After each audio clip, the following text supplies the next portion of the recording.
Pwede ba? Pwede kami nakikita. Sinabi niya yung magperaso ng migrating meeting.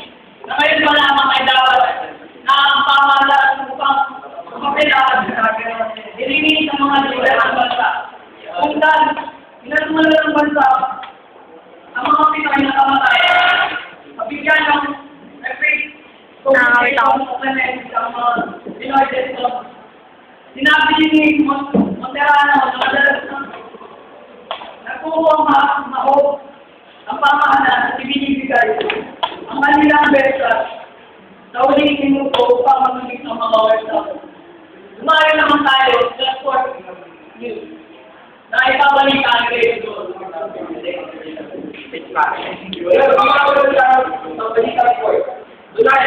Natupit ang bago ng Kaiser sa Amerikano sa Fernando Duque. Nagdala pa kanina lahat ang tumanda-ditik may kahapon sa Las-Vegas si Barca. Kamalapit na counterpunch ang ginawa sa Kaiser na makakumanyan ni Duque. Sa huling, natutupit ng pituto na dapat. Dahil dito, ito na rin sa dapat ay ngayon, sa mga WBC at WBO, Master Champion. Ito na rin yung tayo ng Telepaco, 8 Division World Champion, Manny Pacquiao, at WBO Minimum Weight Champion sa Olympics again. Now, back to you, NJ. Magbabalik po tayo sa pagkakot ng Isang paalala.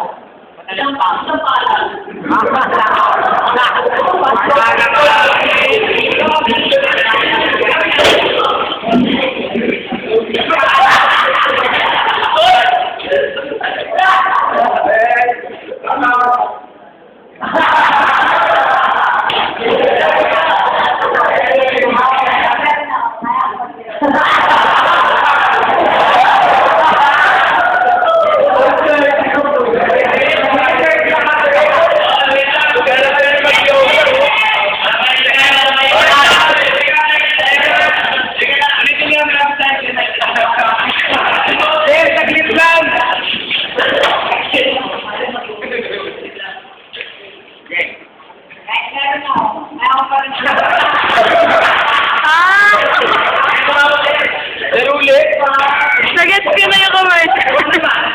Kahit kala ko, ayaw ko yung yun. Peter, some publicly, and now let's find ever.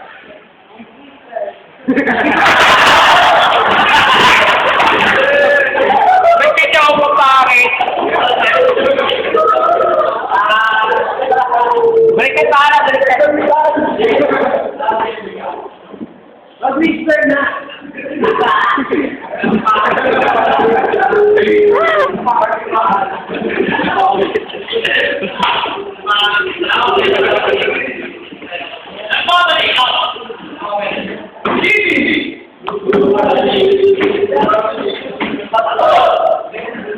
Dalawang balita, Pilipinas, sorry na sa Taiwan.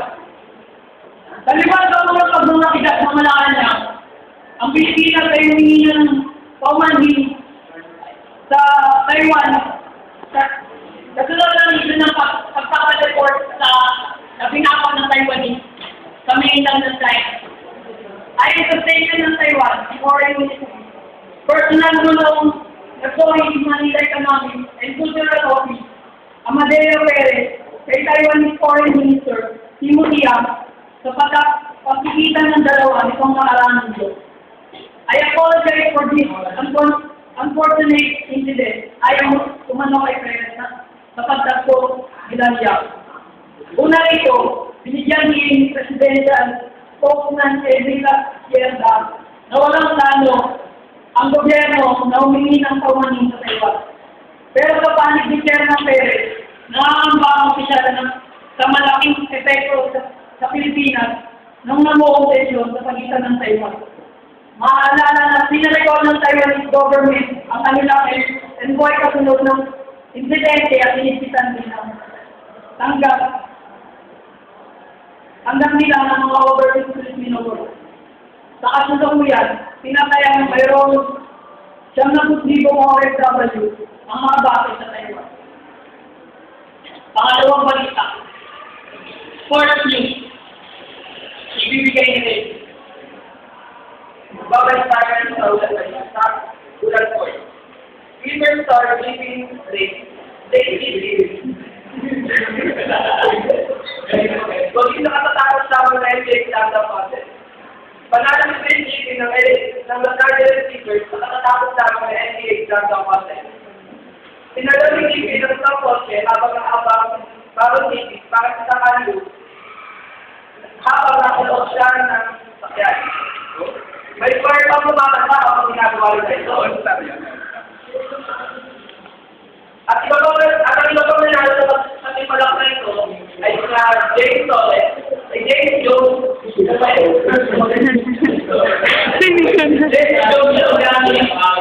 at tayo na ng Equal Shootout. At si Stephen Joy naman ng Golden State Thomas Sleep Challenge. Ngayon, kung tumawag tayo sa Rebel Court, Will, tato. Makatapos yan na aking cable services. At alam mo ba, alam mo ba kung na nakagawa ng plano sa David Rodriguez ni? Nasa gilid yan. Lagi pa ang Miss Jordan Sarko. Ngayon, pumunta tayo sa ating Rebel Court.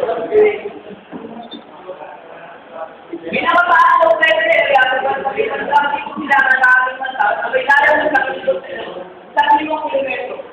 Ito ay baas na magdadala ng mga pagkulan sa bawat parte ng ating bansa. Kung na tayo ng mga official sa lukulan na pwede natin maramdaman sa araw na ito. Sa Metro Manila, maaari tayong maramdaman ng 20 research hanggang 30 research. Kaya 21 degrees hanggang 28 degrees sa Kabul. Dalawa, 9 degrees hanggang 31 degrees. Sa Baguio, napakalamig, 14 degrees Celsius na 20 degrees Celsius. Sa Tagaytay, 19 degrees Celsius hanggang 27 degrees Celsius. Sa Legazpi City, 20 degrees Celsius hanggang 31 degrees Celsius. Sa Metro Cebu, 24 degrees Celsius hanggang 31 degrees Celsius. Sa Tacloban, 26 degrees Celsius hanggang 30 degrees Celsius. Sa Metro Davao, 26 degrees Celsius hanggang 31 degrees Celsius. Ang pinaka-uli, Pampanga, which is 90 degrees Celsius hanggang 30 degrees Celsius. Wala rin, at yan ang tatapos ang mga pagkulat.